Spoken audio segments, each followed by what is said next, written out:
She had never even heard of such a program. And as he elaborated on how she could participate while continuing her current work until the course was complete, her excitement was palpable. It was an unexpected glimpse into a new and expansive life. She was an extraordinary woman, Dr. Conwell concluded, and she approached her work with enthusiasm and tireless dedication. Conwell shared the story of his former student. She graduated and moved to a nearby city that seemed to promise a bright future. There, she opened a millinery shop, proudly displaying her name above the door. And quickly found success. Just a few years had passed since then. Recently, received a letter from her, sharing the exciting news that last year, she made a clear profit of $3,600. Recall a distinguished man once commenting on Dr. Conwell. Conwell, no saying, "It is difficult to speak in tempered language of what he has achieved." That sentiment perfectly captures the essence of his impact. The tendency is always to resort to superlatives, because they truly do resonate. He has undoubtedly succeeded for himself, rising marvelously from humble beginnings on a rocky hill farm. But even more remarkable is how he has inspired countless others to find their own success. Dreamer of dreams, a visionary.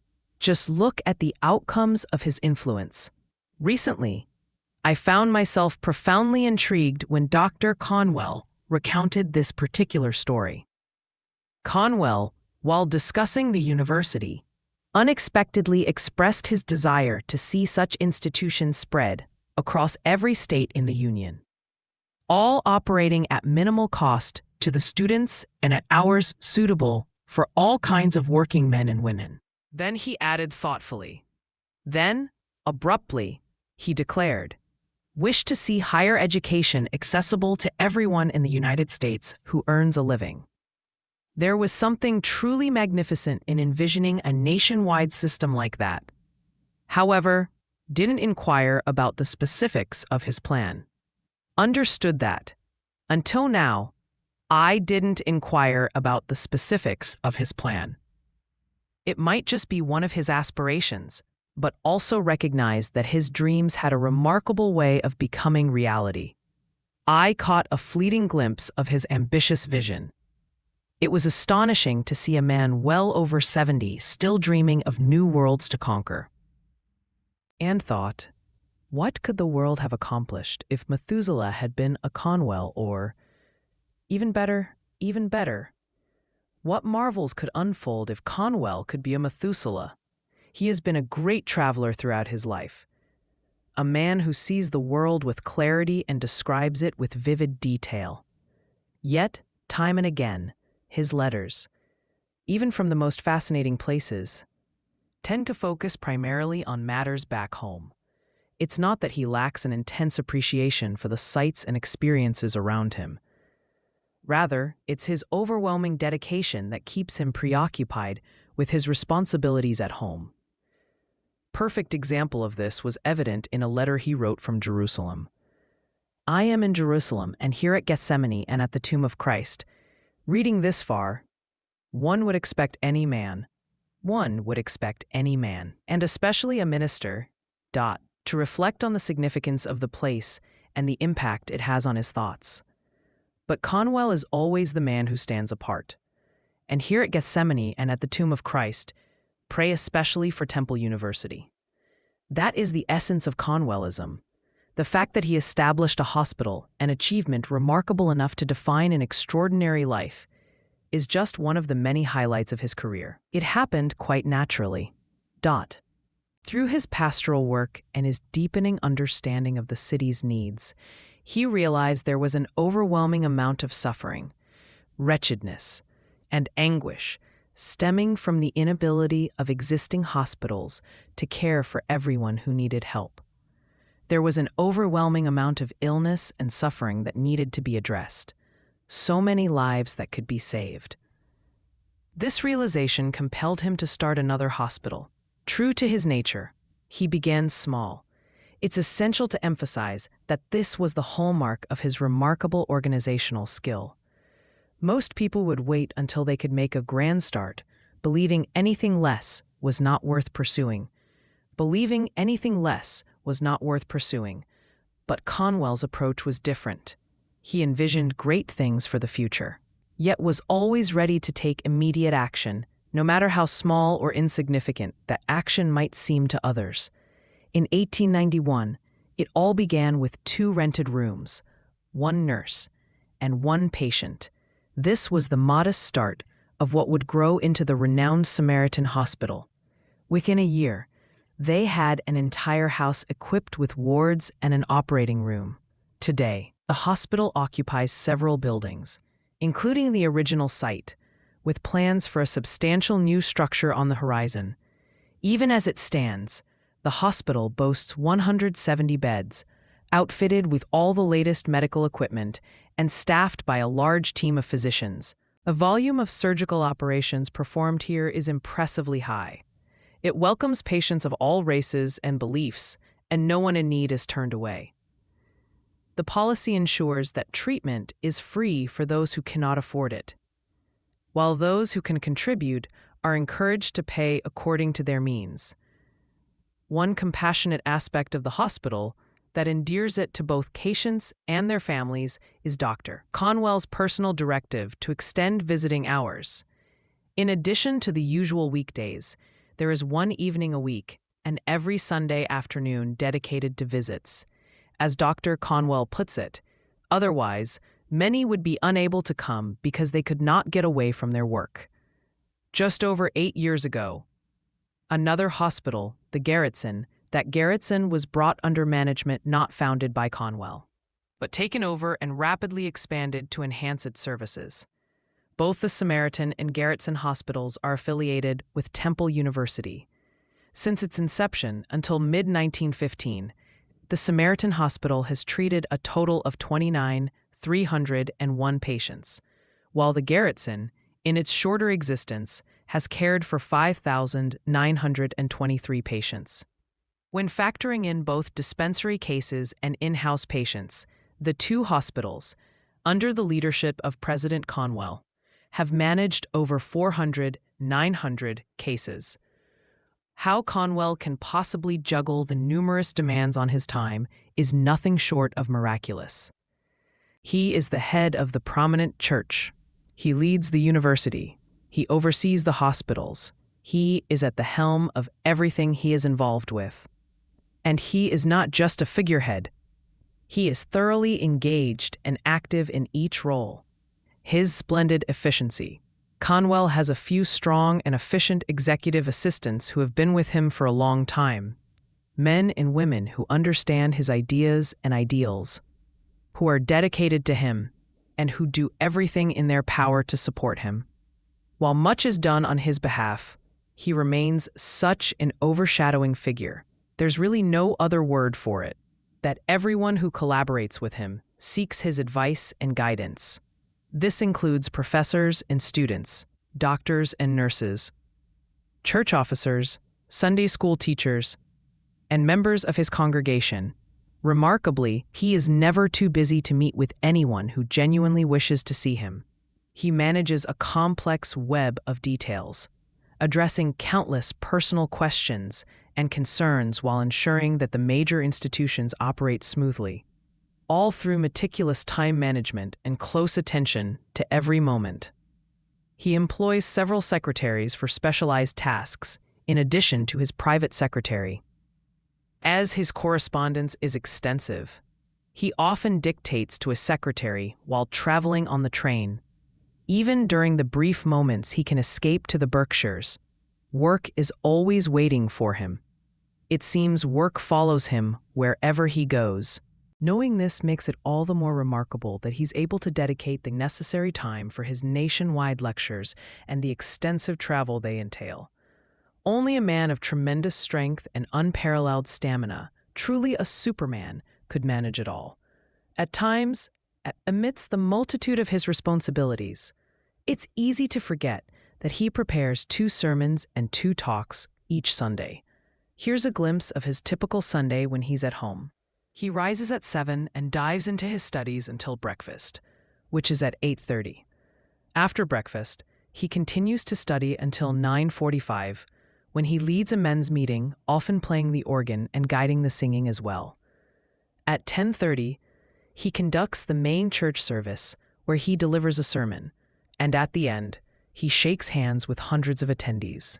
He has lunch at 1 o'clock, after which he takes a 15-minute break before diving back into his reading. At 3 o'clock, he addresses a large class of men. This group is different from the one he met in the morning. He also makes sure to stop by the regular Sunday school session. Once he's home again, he studies and reads until dinner time. At 7:30, he leads the evening service. And at the end, he shakes hands with hundreds of attendees. He shakes hands with several hundred more attendees and makes time to personally talk with anyone in his study who needs to speak with him. He usually gets back home around 10:30. One evening, when remarked that it had been a demanding day, he responded with a cheerful, whimsical smile, saying, "3 sermons and shook hands with 900. That night, as the service was concluding, he had said to the congregation, "We'll be here for an hour. We always have a wonderful time together after the service. If you know me, please come up and shake my hand. If you are strangers," he paused ever so slightly, "come up and let us make an acquaintance that will last for eternity." Remember the simplicity and ease with which he spoke, his clear, deep voice making his words resonate with significance, filled with unexpected warmth. Come and make an acquaintance that will last for eternity. The serenity in his delivery was so disarming that it naturally encouraged newcomers to believe, just as he intended, that his only purpose was to engage with them. Even those in his own congregation often have little idea of how busy he truly is and how precious his time can be. One evening last June, a particular day happened to recall. He returned home from a 200-mile journey at 6 o'clock. After dinner and a brief rest, he promptly attended the church prayer meeting. True to form, he led it with his usual energy, playing the organ, directing the singing, as well as praying and engaging in conversation. After the prayer meeting, he attended 2 consecutive dinners, both significant events marking the end of the university year, and he spoke at both. During the second dinner, he received word of a member of his congregation who had suddenly fallen ill. Without hesitation, he rushed to the man's home and then to the hospital where he had been taken. He stayed by the man's bedside, consulting with physicians until 1 in the morning. The next morning, he was up by 7 and back to work. This one thing do is his personal motto for efficiency. Literalist might argue that he doesn't just do one thing, but rather 1,000 things at once. However, that misses Conwell's point. His philosophy is that whatever task he is engaged in, he immerses himself completely in it until it is finished. Dr. Conwell has a deep love for the countryside, especially the area he grew up in. He loves the wind that sweeps over the hills, the expansive views from the heights, and the intimate corners of the forest. He cherishes the rippling streams and the wildflowers that either nest in solitude or unexpectedly brighten a mountain meadow with their beauty.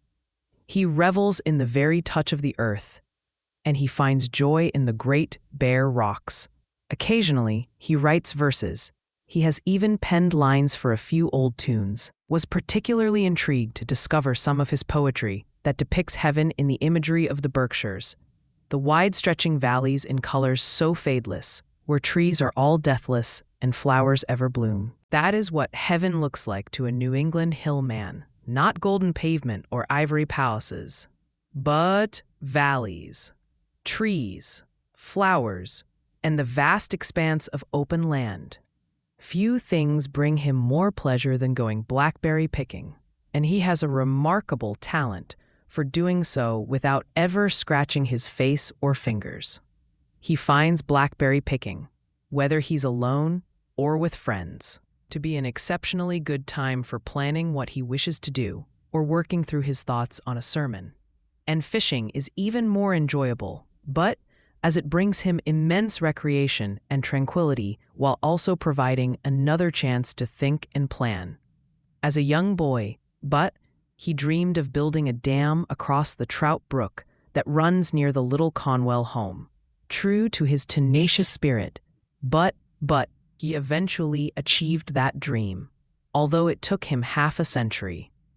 Now, he has a sizable pond, but 3/4 of a mile long and half a mile wide, situated just down the slope from the house. This pond is stocked with magnificent pickerel. He loves to drift lazily on its surface, lost in thought or fishing, or sometimes both. It was on that very pond that he taught me how to catch pickerel, even under a bright blaze of sunlight. He is also an avid trout fisherman, but as a trout stream feeds the pond and rushes away into the wilderness beyond. For miles surrounding his property, but a fishing club composed of wealthy individuals had purchased the rights to this trout stream, and they approached him with a generous offer. Yet, he turned them down. He remembered the wonderful times had as a boy, fishing along that stream, and couldn't bear the thought of denying today's youth such a joy. "They can still come here to fish for trout," he declared.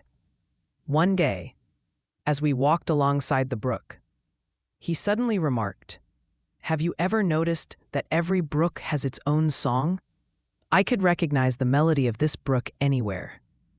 It seems as if he cherishes his rugged homeland not just for its familiarity, but for its wildness.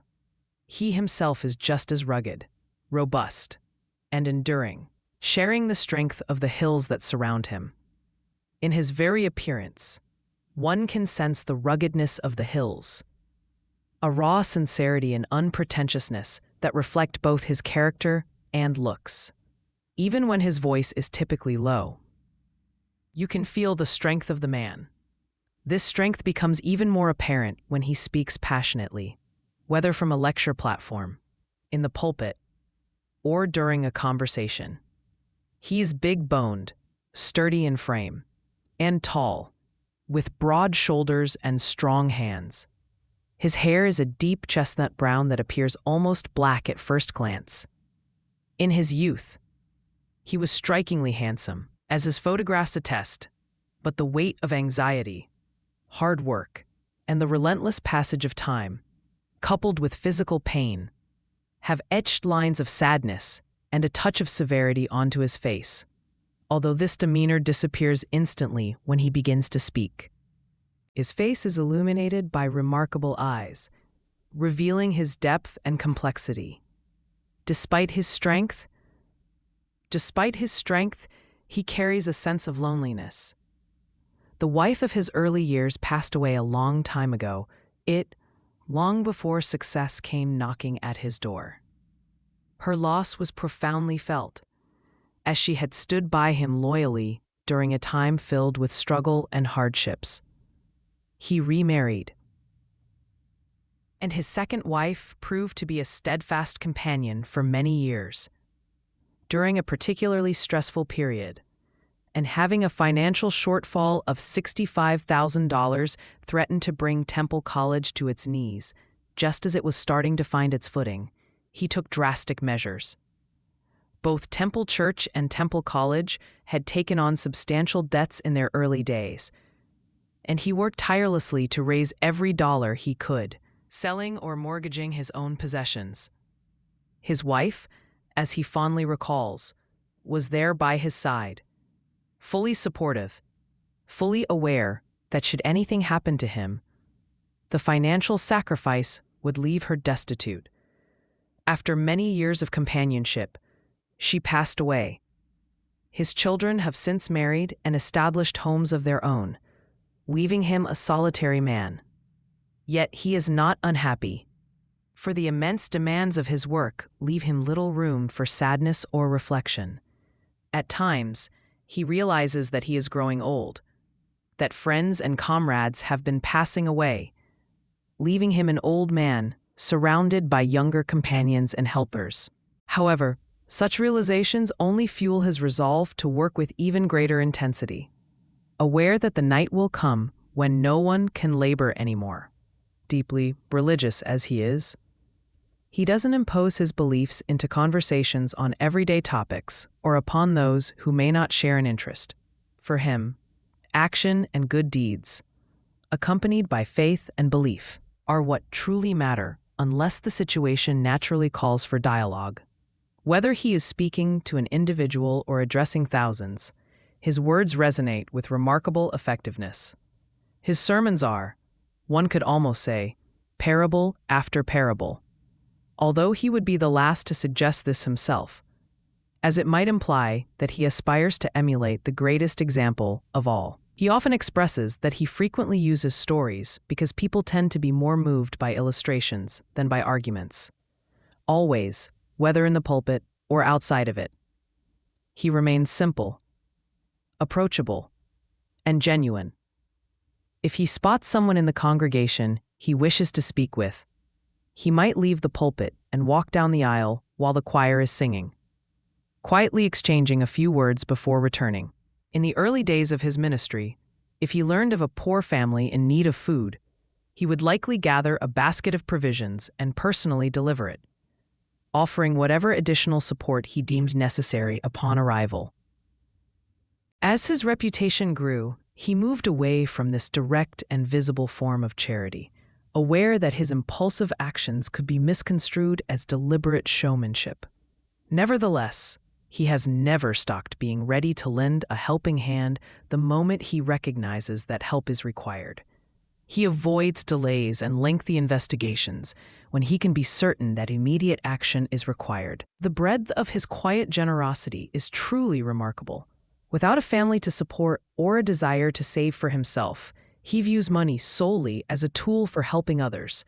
I've never heard a friend criticize him, except for perhaps being too open-handed.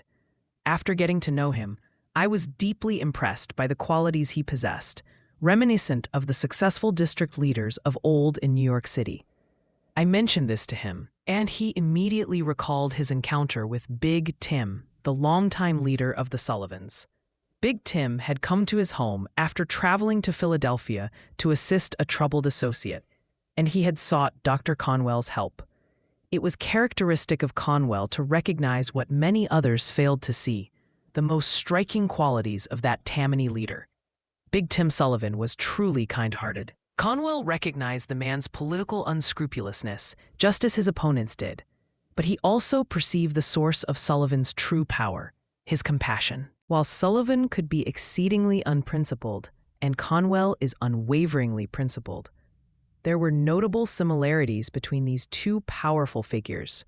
Both Conwell and Sullivan possessed an exceptional memory for faces and names. Naturally, Russell Conwell stands firmly and resolutely for good citizenship. However, he never boasts about Americanism. He rarely speaks outright about either Americanism or good citizenship.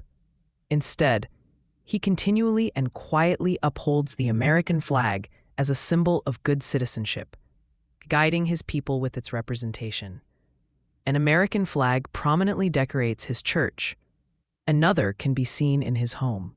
Beautiful American flag also waves at his Berkshire residence, proudly positioned atop a tall tower.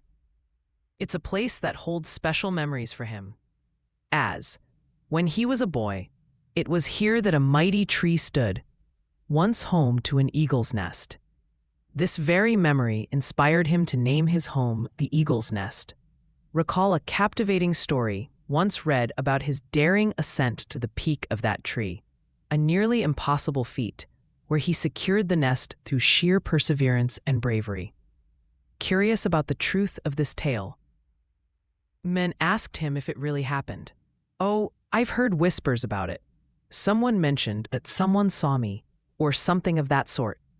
But honestly, I don't remember anything about it myself."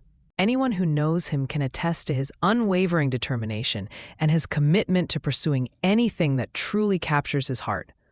One of the most important principles he staunchly upheld, despite facing significant opposition, especially from other churches within his denomination, was the concept of abolishing closed communion. This was many years ago, in a time when churches and sects tended to be far more restrictive than they are today. He was determined to establish an open communion, and his approach to this was simple yet profound, My friends, it is not for me to invite you to the table of the Lord. The table of the Lord is open. If you feel that you can come to the table, it is open to you. This is the phrase he continues to use to this day.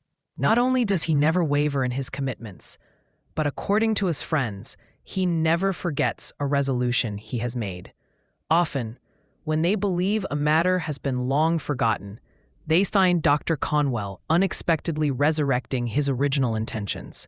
When heard this, it brought to mind the pickerel pond in the Berkshires. If he is truly determined to pursue something, whether it's small or significant.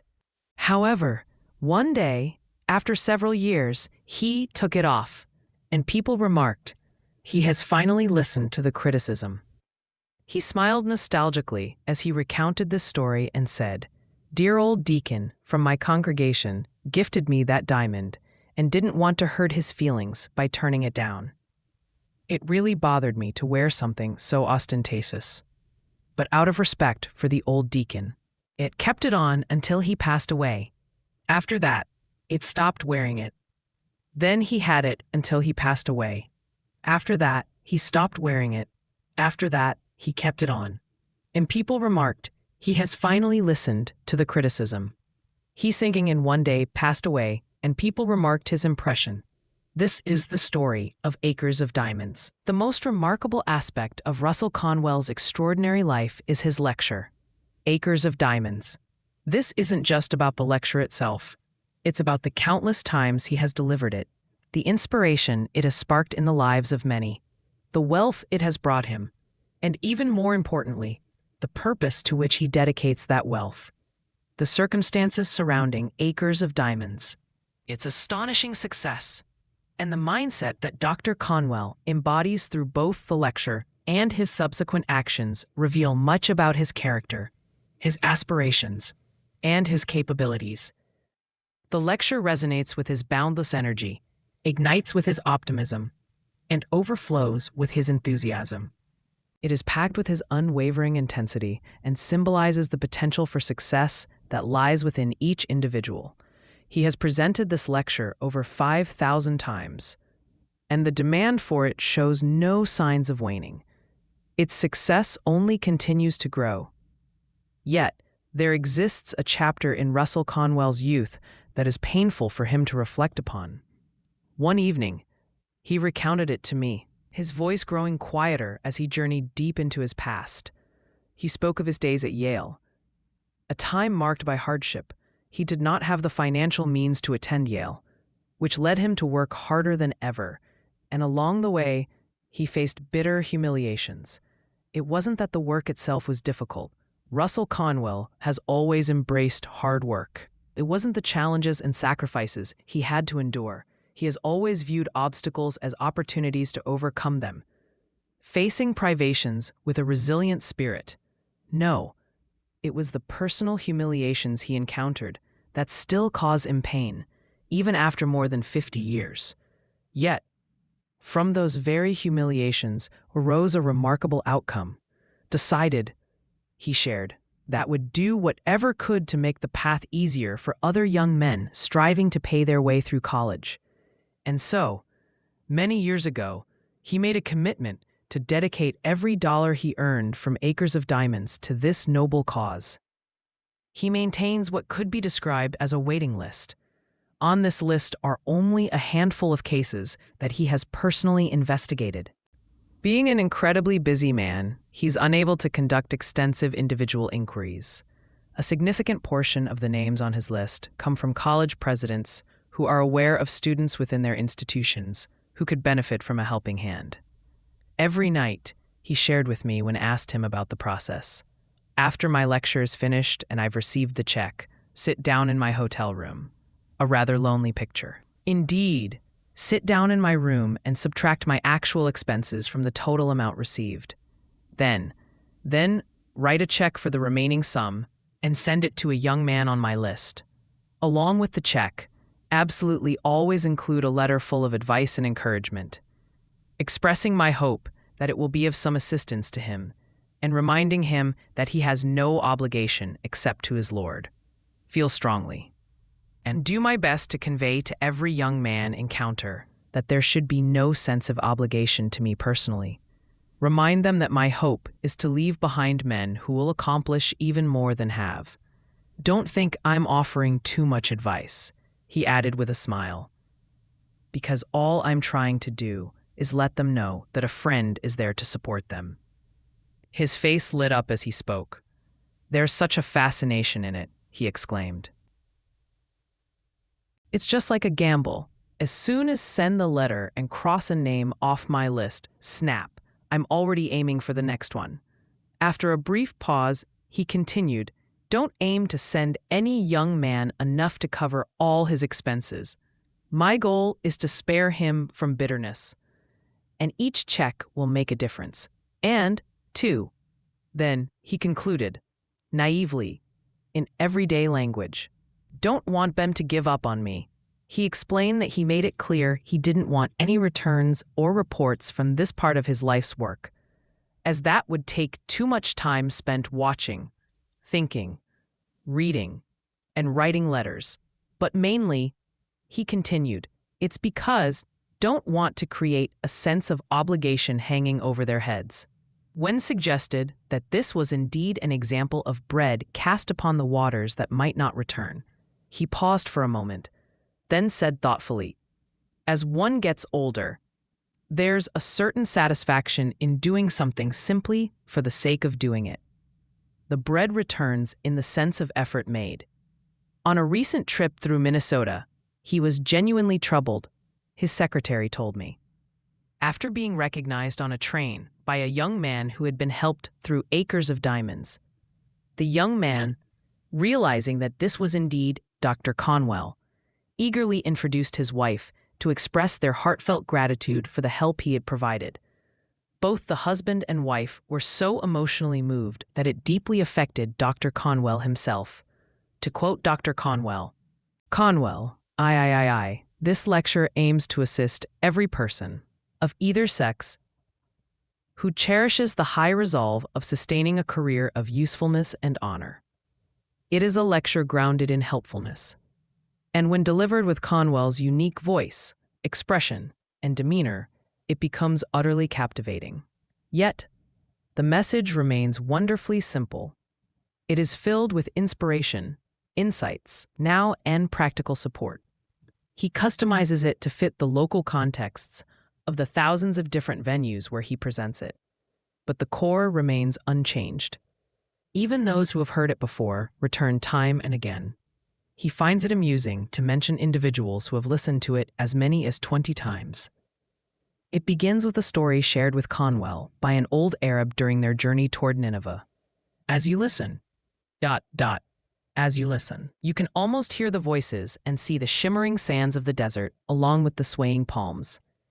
The lecturer's voice flows so smoothly, so effortlessly.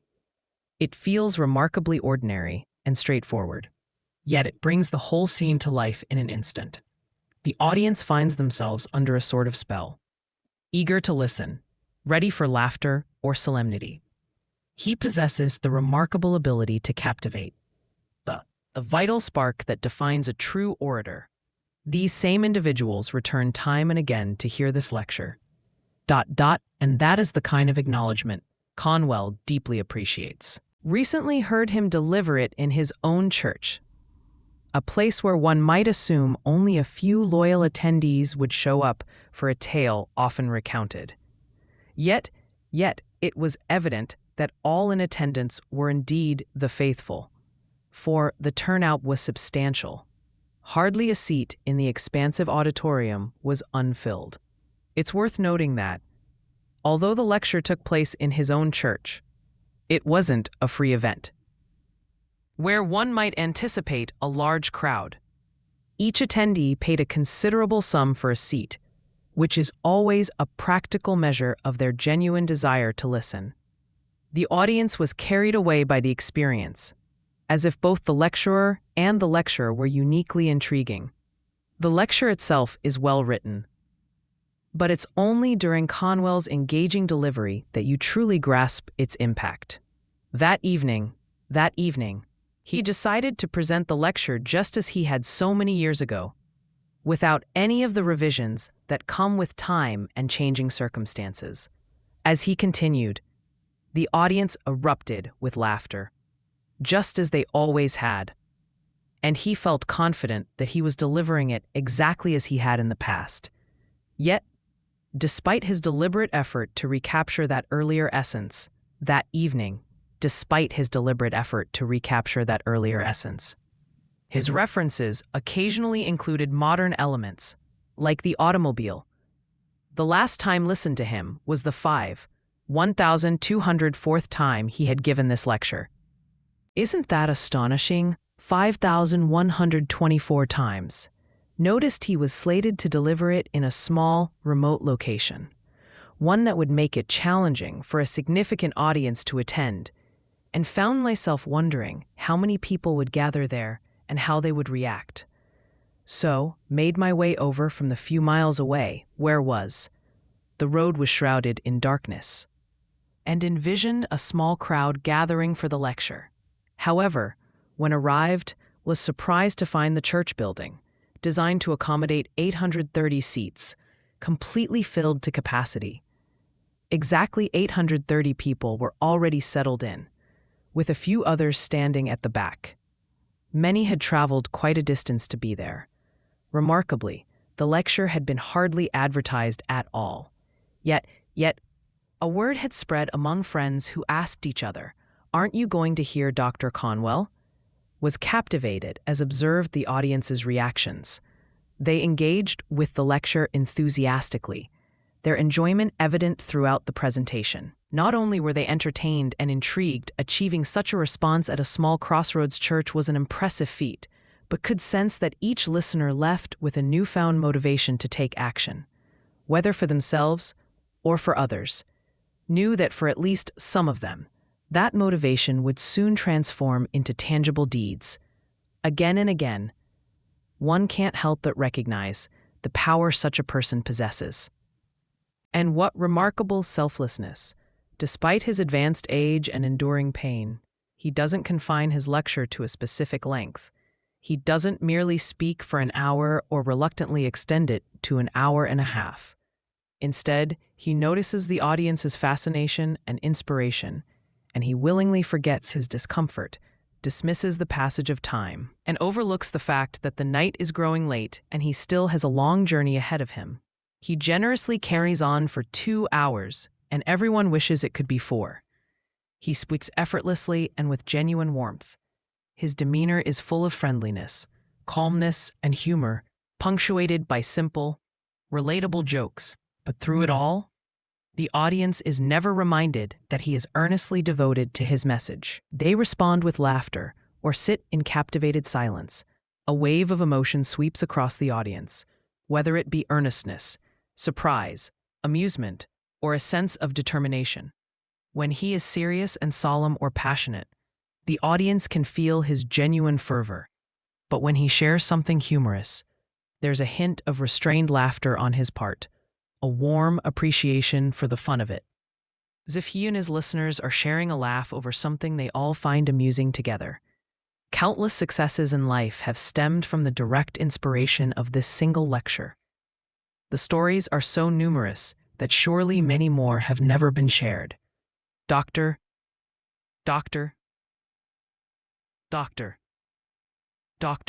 Conwell himself recounted a few recent examples, then one about a farmer boy who traveled a long way to hear him speak. Later, this boy, now a man, wrote to Dr. Conwell reflecting on his journey home. He thought repeatedly about how he could better his circumstances, and by the time he arrived home, he learned that a teacher was needed at a nearby country school. Although he knew he wasn't qualified to teach, he was determined to learn, so he bravely applied for the position. And there was something in his determination that earned him a temporary appointment. From that moment, he poured himself into his work, studying diligently while teaching every day. Within a few months, he found himself in a permanent position. And now, Conwell continues, pivoting with his trademark ability to leap over the details between the critical beginning and a favorable conclusion. That young man is now one of our college presidents. Not long ago, a lady approached Dr. Conwell. She was the wife of a notably prominent man who earned a substantial salary. She shared with him how her husband's unselfish generosity often left them in financial difficulties. And she mentioned that they had purchased a small farm as a retreat, paying only a few $100s for it. She recalled, with a chuckle, after attending the lecture, thinking to herself, there are no acres of diamonds on this property. However, she went on to share that she had discovered a spring of exceptionally high-quality water there, a fact they had barely known about when they bought the place. Inspired by Dr. Conwell, she decided to have the water analyzed. And upon discovering its remarkable purity, she began bottling it and selling it under a trade name as premium spring water. And now, she is making money from it. She also sells pure ice from the pool, harvested in the winter, all thanks to acres of diamonds. In total, Russell Conwell has earned several $1,000,000 from the proceeds of this single lecture. Such a fact is almost astonishing, and it becomes even more remarkable when we consider the good this man accomplishes in the world. He does not earn for himself, but instead uses his wealth for immediate helpfulness. One cannot think or write with moderation when it is further realized that he creates far more positive change through inspiration and upliftment than can be achieved with money alone. His heart always goes out to the weary and the burdened. Very happy, Dr. Conwell and his work received unique recognition. His friends understood that this particular lecture was nearing its 5,000th delivery. And they planned a celebration to honor such a significant milestone in the history of the world's most popular lecture. Dr. Conwell agreed to deliver it at the Academy of Music in Philadelphia, where the building was filled to capacity and the streets outside were bustling with crowds. The proceeds from all sources for that 5,000th lecture exceeded $9,000. The affection and respect that Russell Conwell has garnered from his hometown was evident not only in the thousands of people eager to hear him speak, but also in the esteemed individuals who served on the local committee coordinating the celebration. National committee was formed as well, highlighting the widespread admiration he has earned across the country for his contributions and ongoing efforts. Notably, among the committee's distinguished members were 9 state governors. The governor of Pennsylvania himself attended the event to pay tribute to Russell Conwell, presenting him with a key symbolizing the freedom of the state. The freedom of the state, indeed. This man, now well into his 70s, has earned it. The freedom of the state, the freedom of the nation for this man, the beacon of support, and an incredible advocate for the gospel of success. Has tirelessly worked for the freedom, improvement, liberation, and advancement of every individual. 50 years on the lecture platform, an autobiography. What an absurd request. Even if all the conditions were perfect, the story of my public life might not be interesting. It seems hard to believe that anyone would care to read such a plain and uneventful tale. I see nothing in it for boasting, nor much that could truly be helpful. I've never intentionally kept a single scrap of paper related to my work that could refer back to, not a book. Not a sermon, not a lecture, not a newspaper notice or account, and not a magazine article. I haven't even preserved one of the kind biographies that noble friends have written about me from time to time. Some may still exist in my library. I've always felt that the writers discussing my life were too generous and that my own efforts were too hastily completed. Therefore, have nothing to rely on for an autobiographical account, other than the fleeting recollections that flood an overburdened mind. Reflecting on my 50 years on the lecture platform, find myself filled with precious memories and a deep sense of gratitude for the blessings and kindnesses that have graced my life, so much more than could have ever deserved. The success that has come my way far exceeded my expectations. I've discovered more goodness than the wildest dreams of my youth ever captured. Even my weakest efforts have had an impact beyond my planning or hopes. Truthful biography would primarily recount the extraordinary support I've received from others, have witnessed the fulfillment of ambitions once thought unattainable, promises watching the initiatives I've embarked on surge forward. Promises propelled by a multitude of generous hands, while have been left behind. The realities I've experienced feel dreamlike. Am eternally grateful to the loving hearts and noble minds that have selflessly worked for the greater good. Promises, focused solely on what they could offer. Promises, rather than on what they might gain in return. Many of those admired have ascended into the shining land. Promises, while here stand in my old age. Promises, gazing up alone. Promises, merely waiting until the shadows grow a little longer. 50 years. I was a young man, not yet of legal age, when delivered my first lecture from a platform. The Civil War of 1861 to 1865 loomed on the horizon. Promises, filled with passions, patriotism, horrors, and fears. While delivering my first lecture from a platform in Yale University, from childhood, I had felt a calling, a sense that was destined for the ministry. One of my earliest memories is of my father praying during family devotions in our little old cottage, nestled in the Hampshire highlands of the Berkshire Hills. Promises, his voice trembling with emotion as he pleaded with God to lead me into some special service for the Savior.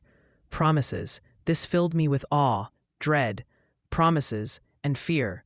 Promises, and recoiled from the idea, determined to resist it with all my strength. So, set out to explore other professions and to find reasonable justifications for being anything but a preacher. Despite my nervousness and timidity before the class in declamation. And my dread of facing any kind of audience. Felt an inexplicable yearning for public speaking deep within my soul. This inner conflict tormented me for years. The war, along with public meetings to recruit soldiers, provided an outlet for my suppressed sense of duty. My first lecture was titled Lessons of History, as they related to the campaigns against the Confederacy. It was in 1862 that the incomparable temperance orator and dear friend, John, explained me to a small audience in Westfield, Massachusetts. Can only imagine how naively juvenile my speech must have been. Yet, Mr. Goff's generous words of praise, the flowers, and the applause made me realize that perhaps the path to public oratory wouldn't be as arduous as had initially feared. From that moment on, took Mr. Goff's advice to heart and actively sought opportunities. Accepting nearly every invitation received to speak on a variety of subjects. There were many sorrowful failures and tears. Yet it became a peaceful compromise with my conscience regarding the ministry. And it brought joy to my friends. Spoke at picnics. Sunday schools. Patriotic gatherings. Graduations. And sewing circles, all with impartiality and without charge. For the first 5 years, my earnings were strictly experience. Then, gifts began to trickle in, occasionally taking the form of a jackknife, a ham, or a book, and receive my first cash payment from a farmer's club, 75 cents to help with the horse hire. Interestingly, one member of that club later moved to Salt Lake City and became part of the committee at the Mormon Tabernacle in 1872. As a correspondent during my journey around the world, was eventually hired to give a lecture on Men of the Mountains at the Tabernacle, for a fee of $500. Redpath began to develop the lecture circuit, He recognized the potential for speakers to share their insights and stories with a wider audience. His innovative approach not only provided a platform for emerging talents, but also established a new way for lecturers to earn a living. Became one of the many who benefited from this arrangement, finding that my dedication to sharing knowledge and experience could translate into a stable income. Throughout those years, often reflected on the impact my lectures had on others. Each time stood before an audience, saw an opportunity to inspire, educate, and connect with people from all walks of life. The response was often overwhelming, and learned that a good lecture could ignite passion and change perspectives. Continued to refine my craft. The question of how to allocate the income from my lectures was always at the forefront of my mind. My commitment to benevolence became not just a personal choice, but a mission. Believed that the knowledge and inspiration shared could contribute to causes greater than myself, helping to uplift communities and support those in need. It's rare to find someone who achieves financial security while simultaneously striving to impact the world positively, but felt that both pursuits could coexist harmoniously. Looking back now, am grateful for the opportunities was given and the responsibility chose to embrace. Whether through my work as a soldier or as an educator, each experience enriched my life and deepened my commitment to service. Brown had long been a friend of my father's. I found employment during my vacation as a student, selling the life story of John Brown. My acquaintance with Mr. Redpath lasted until his death. Oh, many acts of self-sacrificing friendship to General Charles Taylor, with whom I worked for a time as a reporter for the Boston Daily Traveler. As reflect on those memories, I feel a deep gratitude for his kindness. He did me a tremendous favor when he recommended my name to Mr. Redpath as someone who could fill in the vacancies in the smaller towns, where the great lights could not always be secured. The original list of Redpath lecturers was an impressive array of iconic names: Henry Ward Beecher, John Goff, Senator Charles Sumner, gave me last name, then supported by the great lights of John Brown, Mrs. Mary Livermore, and it's so interesting to see the best of the best among preachers, musicians, and writers of that remarkable era. Even Dr. Holmes, John Whittier, Henry Emerson. The initial roster of Redpath lecturers boasted an impressive selection of iconic figures, including Henry Ward Beecher, John Goff, Senator Charles Sumner, Theodore Tilton, Wendell Phillips, Bayard Taylor, Mrs. Mary Livermore, Bayard Taylor, and Ralph Waldo Emerson, alongside many of the era's greatest preachers, musicians, and writers. Recall that even Dr. Holmes, John Greenleaf Whittier, Henry Longfellow, and George William Curtis, and General Burnside were persuaded to make appearances. Wendell Phillips, Mary Livermore, Bayard Taylor, Mrs. Mary Livermore, Bayard Taylor, and Ralph Waldo Emerson, and various other iconic figures. Livermore and Mary Livermore, Bayard Taylor, and Ralph Waldo Emerson, alongside many of the era's greatest preachers, musicians, and writers.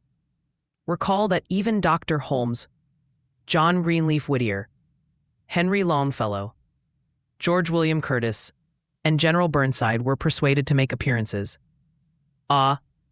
And Wendell Phillips, Bayard Taylor, Livermore, and Mary Livermore, and Ralph Waldo Emerson, alongside many of the era's greatest preachers.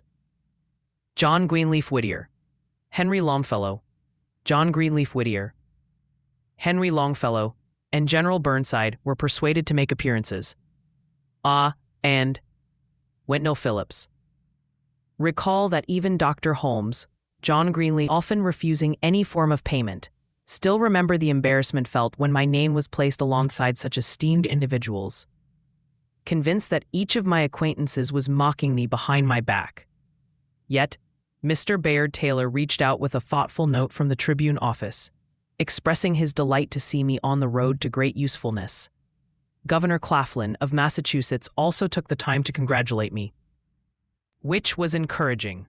On the other hand, General Benjamin Butler advised me to stick to the law and focus on being a good lawyer. For me, the act of lecturing always felt more like a task and a responsibility. Never aimed to be an entertainer. I am certain that would have been a complete failure were it not for the feeling that needed to share some gospel truth in my lectures. Jesus doing at least that much in response to the ever-persistent call of God.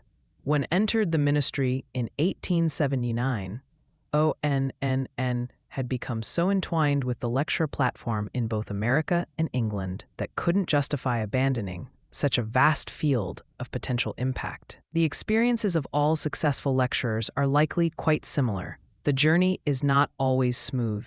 However, the difficult roads, the inadequate hotels, the late train rides, the chilly halls, the sweltering church auditoriums, the excessive generosity of hospitable committees, and the fractured hours of sleep are inconveniences that one quickly forgets. In their place, the end. The multitude of eager faces, the heartfelt messages of gratitude, and the positive effects of my earnings on the lives of young college men are a daily source of joy. God bless them all. Have often been asked if, during my 50 years of travel in all kinds of vehicles, encountered any accidents. It astounds me that I emerged from all these experiences unscathed. Over a span of more than 27 years, delivered roughly 2 lectures every 3 days, and not once did miss an engagement. There were times when needed to hire a special train, but still managed to arrive on time, save for the rare occasion when was just a few minutes late. Throughout the years, I have witnessed accidents occur before and after me on trains and boats, and sometimes even right in front of my eyes, yet remained unharmed. In the region impacted by the Johnstown flood, I watched a bridge collapse behind our train. I spent 26 days aboard a derelict steamer in the Atlantic. On another occasion, a man was killed in the sleeper berth just half an hour after had vacated it. I have often felt trains derail beneath me, yet somehow no one was seriously injured. There were several instances when robbers threatened my life, but somehow emerged from every encounter without loss. Both God and humanity have shown me immense patience. But despite all these experiences, I am destined to be. My time spent lecturing has ultimately been just a side note in my life's journey. The temple and its church in Philadelphia, which, at a time when its membership was fewer than 3,000, contributed over $60,000 each year towards humanitarian efforts. Has made life an ongoing surprise. Meanwhile, the remarkable growth of Samaritan Hospital and the dispensaries of Garretson Hospital have consistently provided care for the sick and the poor, skillfully serving tens of thousands who seek their help each year. I have found joy in knowing that even while was away lecturing, these institutions were tirelessly doing good with every passing hour and minute. Temple University, founded just 27 years ago, has already empowered nearly 100,000 young men and women to attain a better income and a nobler life, individuals who likely would not have had access to education anywhere else. It is the dedicated and self-sacrificing faculty, now numbering 253 professors, who have truly made this work possible. For that, can take little credit, and mention the university here solely to illustrate that my 50 years on the lecture platform have always been a secondary pursuit. My best-known lecture, Acres of Diamonds, originated as an unplanned address, initially delivered at a reunion of my old comrades from the 46th Massachusetts Regiment, which served during the Civil War, where I held the title of captain. Never intended to give that address again. And even when it started gaining attention from lecture committees, it could hardly imagine that would end up delivering it, as have, nearly 5,000 times. What is the secret to its popularity? I could never quite grasp, for myself or anyone else. All know is that I strive to inspire myself every time, viewing each occasion as a unique opportunity to do some good. Take an interest in every community visit and relate the genial principles to local examples. The hand that now holds this pen will, by the natural course of events, soon stop gesturing on the platform. It is my heartfelt and earnest hope that this book will continue to inspire and do good for many years to come. Save my brothers and sisters in the human family. Russell Conwell. September 1st, 1913. Thank you for listening on Audiobook Heritage. Subscribe for more timeless classics.